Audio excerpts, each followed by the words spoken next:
দর্শক, চট্টগ্রাম বন্দরের চলমান ধর্মঘট স্থগিত করা হয়েছে।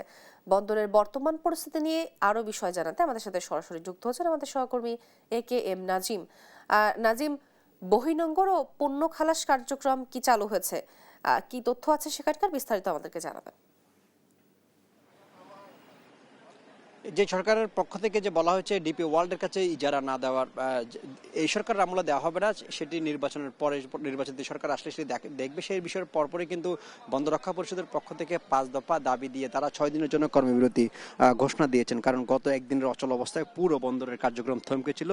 গতকাল মধ্যরাতে বন্দর রক্ষা পরিষদের সমন্বয়ক হুমায়ুন কবির এবং ইব্রাহিম খোকন তারা জানিয়েছেন যে যেহেতু সামনে আসন্ন রমজান, জাতীয় নির্বাচন, সেই জন্য তারা 6 দিনের কর্মবিরতি দিয়েছে। সেই কর্মবিরতি দেওয়ার পর আজ সকাল 8টা থেকে চট্টগ্রাম বন্দরের কার্যক্রম আসলে পুরো দমে শুরু হচ্ছে। কারণ আমরা যে গেটে রয়েছে 4 নম্বর গেট, এই গেটটি সহ বন্দরের সবগুলো গেটে লরি, কাভার ভ্যান সহ অন্যান্য যেসব কন্টেনারবাহী গাড়ি রয়েছে সেগুলো ধীরে ধীরে প্রবেশ করছে। অনেক গেটে আমরা দেখেছি যে কন্টেনারবাহী গাড়ির যে ভিড় সেটি লেগে আছে। আর বন্দরের বহির্নোঙরে বলতে গেলে বন্দরের বহির্নোঙরে সবগুলো জাহাজের পণ্য ওঠানামা থেকে শুরু করে জাহাজের যে মালামাল শিপমেন্ট সেটি কিন্তু চলছে।